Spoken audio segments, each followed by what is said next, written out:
Fala galera, ligado aqui no canal do VSR, chegando para mais um vídeo. O tema do vídeo agora: Botafogo 2, Flamengo 0. Vamos falar da vitória e da liderança do Glorioso neste domingo. Antes, aquele ritual de deixar o like, se inscrever no canal, copiar o link do vídeo, espalhar nos grupos de WhatsApp, Telegram, e aquele recadinho para você baixar o app do SofaScore totalmente de graça, não tem pegadinha. Você baixa o melhor app para acompanhar futebol e outros esportes também, sem pagar nada, totalmente de graça, clicando no link que está no primeiro comentário fixado desse vídeo. Desce aqui nos comentários, clica no link, baixa o app, vai direto lá para sua loja de aplicativos, você baixa totalmente de graça. É o app que eu uso nos meus vídeos, é o app que eu uso para me preparar para os jogos. Estou gravando esse vídeo na noite de domingo para a gente falar do novo líder do Campeonato Brasileiro, o Botafogo, que venceu o Flamengo por 2-0. O jogo foi mais cedo, o jogo foi 11 horas da manhã, logo depois eu estava no programa ao vivo, no YouTube da TNT Esporte, no Prorrogação, então só consegui vir, depois parei para acompanhar a rodada, só consegui vir gravar o vídeo agora, e depois dos resultados da rodada, o Campeonato Brasileiro tem um quarto líder diferente na quarta rodada. Acho que até isso é algo que a gente vai ver, porque acho que esse Campeonato Brasileiro tem tudo para ser muito equilibrado. A gente tem muitos times que se reforçaram muito bem. A gente tem times que têm muita qualidade. Então acho que a gente vai ver um equilíbrio muito grande. Na primeira rodada, no saldo de gols, logicamente, quem liderou foi o Atlético Paranaense. Na segunda foi o Flamengo. Na terceira, o Red Bull Bragantino. E na quarta, quem termina líder, ainda que hajam jogos a serem feitos, mas não muda em relação ao líder. E a tabela está aqui, né? Quem termina a rodada na liderança é o Botafogo, 9 pontos. Depois vem o Galo e o Red Bull Bragantino com 8. E depois um montão de times com 7. Né? E o Criciúma tem um jogo a menos, se vencer pode ir a 8 também. O Palmeiras, se vencer o São Paulo na noite de segunda, pode ir a 7 também. Então tá tudo muito embolado. Acho que a gente vai ver isso acontecer muito, porque acho que esse campeonato vai ser muito equilibrado. Acho que a gente tem muita condição de ter um campeonato bem jogado e com um equilíbrio grande. Para o Botafogo, assim, é importante voltar a liderar o campeonato, depois de tudo que aconteceu em 2023, não vou perder tempo aqui, não vou investir tempo falando de 2023, acho que, até inclusive fiz um vídeo aqui dizendo que quando o Botafogo se classificou para a fase de grupo da Libertadores de 2023, acho que era a página virada, mas é importante a gente ver um Botafogo assumir a liderança com um time praticamente novo, porque se você reparar na escalação do time contra o Flamengo, você só vê ali o Marlon Freitas, que era titular do ano passado, o Marlon Freitas e o Eduardo, né, que eram titulares do ano passado. Eduardo no lugar do Tiquinho, que está machucado. Se não fosse o Eduardo, seria o Tiquinho. Então você basicamente tem dois dos titulares do ano passado. E aí eu estou falando de titulares absolutos. O Júnior Santos entrava, saía do time, na reta final era titular. Se você quiser botar o Júnior Santos, então 3. Né? Então, assim, muita gente falou, não, o Botafogo precisa de um time novo, precisa... Esse time novo existe. Esse time novo está aí, e um time de um projeto, de um treinador, de um trabalho de um treinador que começa muito bem, né? Apesar do Arthur Jorge ter perdido os 2 primeiros jogos, né? Perdeu para a LDU e depois perdeu para o Cruzeiro, de lá para cá 4 vitórias, 2 no Brasileiro, 2 de lá para cá 3 vitórias, né? De lá para cá, isso. 3 vitórias no Brasileiro e 1 vitória na Libertadores. Então, assim, a gente vê o time, um projeto que nasceu muito bem com o Arthur Jorge. Acho que ainda tem muito a evoluir, claro. Acho que ainda tem muito que o time ficar mais com a cara do Arthur Jorge, mas nasceu muito bem nessas 4 vitórias. Repito, 3 no Campeonato Brasileiro e 1 no meio de semana contra o Universitário. No geral, o Botafogo, cara, assim, acho que fez um jogo bom dentro do que ele pretendia. Primeiro tempo, o Botafogo viu o Flamengo ter mais as ações, mas o Botafogo chegou 2 vezes no começo, uma com o Luiz Henrique sem tanto perigo, outra com o Júnior Santos pela direita, que ele iria fazer o gol e foi travado pelo Fabrício Bruno na última bola. Então o Botafogo chegou no começo e depois viu o Flamengo ter mais o controle das ações, o Flamengo trabalhar muito dentro do campo de ataque do Botafogo, mas praticamente não gerar chance. O Flamengo teve uma chance de gol construída, que foi a finalização do Luiz Araújo. No mais, o Flamengo não conseguiu finalizar. Aliás, o Botafogo evitou que o Flamengo finalizasse no gol no jogo inteiro. No jogo inteiro. O Flamengo, o John, que é o goleiro, foi de novo o goleiro titular do Botafogo, não fez defesa. E isso passa muito também por um mérito do Botafogo. Então o Botafogo viu o Flamengo ter controle das ações, mas o Botafogo não ficou incomodado com isso. O Botafogo estava dentro do seu ritual de ser compacto, de proteger muito bem o funil. Os dois jogadores de faixa central, tanto o Danilo Barbosa quanto o Marlon Freitas, fizeram um grande jogo. Então foram deixando o Flamengo ficar com aquela posse de bola não tão produtiva assim, não tão perigosa, e o Botafogo tentando uma outra estocada no contra-ataque. No segundo tempo, o perfil do jogo mudou, e antes do Botafogo fazer 1-0, ele já estava sendo muito mais agressivo, muito mais ofensivo. Linhas um pouco mais à frente, o Eduardo se movimentando mais, ao se movimentar, abrindo espaço para os jogadores de lado terem um pouco mais de volume, um pouco mais de espaço, e com o Botafogo fez 1-0 num belo gol do Luiz Henrique, né, um cruzamento, um escanteio pelo lado esquerdo. Logo depois do jogo, o Savarino deu entrevista dizendo que de fato foi uma jogada ensaiada. Para a entrada da área, o Luiz Henrique se posicionou bem e bateu uma bola muito difícil, porque a bola quica quase em cima dele, ele bateu de primeira, baixou o canto do Rossi, muita gente na frente do Rossi, não tinha o que o Rossi fazer, 1-0, e aí era um jogo que passava a ser muito com a cara do Botafogo, né? Muito com a cara do Botafogo. Então, em termos de chances claras, o Botafogo fez 1-0, teve a bola para fazer o 2-0 com o Jefinho, numa grande defesa do Rossi, depois teve uma outra, aí depois fez o 2-0, e depois ainda teve uma outra chance de fazer mais um, que não me lembro quem chutou, acabou chutando para fora, acabou chutando em cima do Rossi. Então, assim, depois do 1-0, o jogo ficou muito à feição do que o Botafogo queria, porque o Botafogo estava com uma marcação muito forte, defendendo muito bem o miolo da área e saindo muito rapidamente. Botafogo contra o Flamengo jogou com essa postura, uma postura diferente do jogo contra o Juventude, uma postura diferente do jogo contra o Universitário, quando o Botafogo teve a bola, construiu e foi para cima. Então, o Arthur Jorge tem essa capacidade de botar o time para jogar, propondo o jogo em determinados cenários, para botar um time um pouco mais reativo em outros cenários, e hoje funcionou muito bem no jogo contra o Flamengo e venceu por 2-0.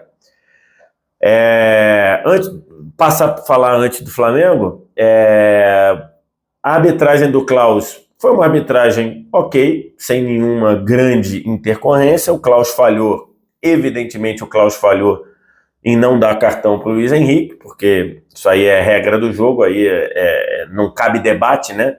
O Luiz Henrique fez o gol, botou uma máscara lá do Pantera Negra, errado. O Klaus não deu amarelo, nem o Daronco, que era o quarto árbitro, estava de frente pro Luiz Henrique de máscara, e ele não avisou e passou sem cartão amarelo. Logo depois de não ter tomado cartão, o Luiz Henrique parou uma arrancada do De La Cruz, e ele tomou o cartão amarelo. Ele poderia tomar o segundo cartão? Poderia.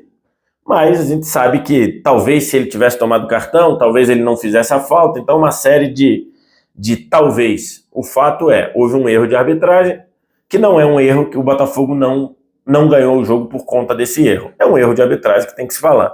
E o segundo gol do Botafogo é um lance bem polêmico. E eu falei um pouco de lances assim no gol do Botafogo contra o Red Bull Bragantino, que aqui no Brasil costuma se marcar essas faltas, que é a falta ali do zagueiro que tenta sair, aí toma uma carga e dá uma desabada. Eu não gosto desse tipo de marcação dessas faltas. Eu não gosto. No Brasil costuma se marcar. Mas eu acho que não foi falta. Eu acho que não foi falta. Eu acho que ali é um contato muito de jogo e acho que o Fabrício Bruno desabou. Mas o Klaus tinha marcado outras faltas dessa durante o jogo. Então o Flamengo reclama por conta disso. Tem até motivo para reclamar. Eu, Vitor Sérgio, acho que não, esses lances assim não são falta. E depois do jogo, o Bruno Henrique deu uma declaração dizendo que o Klaus falou para os jogadores do Flamengo no campo assim: vocês estão reclamando, mas no ano passado teve um lance igual que eu não marquei falta e vocês fizeram um gol. E é verdade. O lance do segundo gol do Flamengo em 2023, no ano passado, jogo no Newton Santos, era o Klaus apitando. E de fato, no começo da jogada tem um contato ali com o Tietê, que eu também não achei falta. Eu também, na época, não achei falta. E independentemente de achar ou não, o Klaus tinha não marcado falta logo num lance muito parecido em cima do Gerson, antes. Então assim, ele não marcou no ano passado no Gerson, uma falta que seria na meia-lua, e depois não marcou a falta no Tietê no gol no lance que resultaria no gol do Bruno Henrique, ano passado. E o Klaus falou isso para o Bruno Henrique neste ano. Pô, no ano passado eu não dei uma falta parecida e vocês fizeram, e o Flamengo fez o gol, no caso. Então, assim, acho que isso é verdade. Isso aconteceu, tá? Então, assim, não acho que o Botafogo ganhou nem pela falta do cartão amarelo, nem pelo segundo gol que o Flamengo reclama falta. Eu não marcaria falta, eu não gosto desse tipo de falta. Acho que zagueiro tem que entender, até porque normalmente o zagueiro é bem mais forte. O zagueiro muitas vezes cai a qualquer toque porque sabe que o árbitro vai dar, então eu não gostei, não marcaria essa falta. É verdade que o Klaus, em outros lances, marcou faltas assim ao longo do jogo, né? Marcou. No VAR o Klaus diz: eu deixei rolar lances assim. Verdade, mas em alguns momentos sim, em outros não. Mas eu não acho que o Botafogo ganhou pela falta do cartão e não acho que o Botafogo ganhou por conta da falta que o Flamengo reclama. Não acho. Acho que a vitória do Botafogo é porque o Botafogo foi melhor, foi mais eficiente, foi mais efetivo que o Flamengo. Então, assim, esse é o ponto. Tem uma questão aí que eu até queria ver, que, se eu não me engano, no relatório que o Textor diz da Good Game, ele diz que um dos lances apontados como erro no relatório da Good Game é esse segundo gol do Flamengo contra o Botafogo no ano passado. E aí eu queria ver como é que diz o relatório. Se no ano passado o relatório diz que foi erro, o gol o Klaus não marcar a falta no Tietê e resultar no gol do Bruno Henrique, eu queria ver o que o relatório diz da falta do jogo de hoje. Esse é um bom ponto. Esse é um bom ponto para se falar. Porque aí o relatório deveria ter uma equalização, né? Ou o Klaus errou em dar o gol, em permitir, em não dar a falta no Tietê do ano passado, e aí talvez errou hoje também, é isso que o relatório vai dizer? Ou os dois lances foram ok, tanto do ano passado quanto desse. Esse é um bom ponto para a gente equalizar essa questão do relatório, mas isso é uma outra questão, não sei. O Botafogo fez, né? A Good Game fez, a pedido do Botafogo, uma análise da arbitragem do Klaus em tempo real. Não sei se isso vai ser entregue, se isso vai ser publicado, mas era um bom ponto. Sobre o Flamengo, é nítido que o desempenho do Flamengo vem caindo desde a data FIFA. E eu, aqui neste canal, tenho falado sobre isso. E o que mais tem é torcedor do Flamengo vindo aqui me atacar, dizer que eu cobro do Flamengo e não cobro dos outros times. Cara, é uma maluquice. É só você assistir. Tem cabimento um time como o Flamengo ficar 90 e tantos minutos sem chutar uma bola no gol? Isso é evidente. Tem cabimento um time como o Flamengo, diante de um time muito compacto como foi o Botafogo, cruzar 20 bolas em um tempo como foi no segundo tempo, o Flamengo cruzou 20 bolas no gol. Estatísticas aqui do SofaScore para o segundo tempo. Então é evidente. O Tite reconheceu que o Botafogo foi melhor, ok. Reconheceu que o Flamengo precisa melhorar, mas o Tite precisa mostrar, precisa reagir rapidamente, porque o time do Flamengo vem piorando. Desde o fim do Campeonato Estadual, o Flamengo fez bons mesmo, assim que se pode dizer, foi legal. Primeiro tempo contra o Palestino, mesmo assim foi 1-0, bem magro, e ali até fazer o 2-0 contra o São Paulo, que o Flamengo jogou muito bem contra o São Paulo, só. Então assim, nós estamos falando desde o fim do estadual de 7 jogos. 3 da Libertadores, Milionários, Palestino e Bolívar, e 4 do Brasileiro, né? Atlético Goianiense, São Paulo, Palmeiras e Botafogo hoje. Então, se você olhar, o Flamengo jogou um primeiro tempo contra o Palestino bom, um segundo tempo contra o Palmeiras bom, e um jogo contra o São Paulo, embora tenha diminuído demais o ritmo no segundo tempo, mas você pode pegar o jogo todo contra o São Paulo, que acho que foi muito bom. É pouco. Então, assim, tá evidente que o Flamengo precisa subir de produção. A questão de poupar, a questão de dosar minutos, traz uma pressão para o trabalho do Tite. É lógico que traz, porque quando você vem... o Flamengo poupou em todos os jogos, tirando o jogo contra o Palestino e tirando hoje, o Flamengo, dos 7 jogos pós-estadual, o Flamengo poupou jogadores em 5. Poupou contra o Atlético Goianiense, poupou na ida no primeiro jogo contra o Milionários, poupou contra o Bolívar, poupou contra o Palmeiras e poupou contra o Atlético Goianiense e contra o São Paulo. Poupou contra o São Paulo também. Então, assim, você está administrando minutos, os jogadores estão chegando cansados, os jogadores terminam os jogos caindo de produção física ou estão se machucando. E hoje não dá para você dizer, o jogo é 11 horas. Gente, o jogo foi 11 horas para os dois, né? Os dois times entraram em campo 11 horas. Você quer debater a possibilidade de 11 horas, do mal que faz, do calor, tudo? Beleza, é um bom debate. Mas hoje o 11 horas não serve para você contextualizar nada. Não serve. Por que não serve? Porque o Botafogo também jogou 11 horas. O jogo não foi 11 horas só para um. Não. O Botafogo jogou 11 horas também. Então, assim, tá evidente isso daí. Vamos ver como o Tite reage. E daqui você não vai ver fora Tite, não vai ver pedido. Não estou pedindo demissão de ninguém. Não estou pedindo. Acho que o trabalho tem muita coisa para acontecer pela frente. Mas é evidente que é preciso reconhecer que o Flamengo tem jogado mal e que o Flamengo tem caído de produção e precisa de uma reação. O Flamengo vai viajar para jogar em Manaus contra o Amazonas, pela Copa do Brasil, e depois joga contra o Red Bull Bragantino em Bragança, um local onde normalmente o Flamengo não vai bem.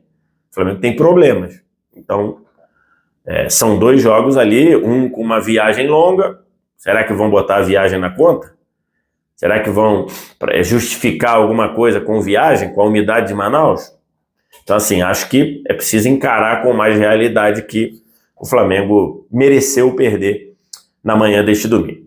Quero te ouvir. O que você tem a dizer? Diz aqui embaixo nos comentários. Ritual, like, se inscreve no canal, sininho das notificações.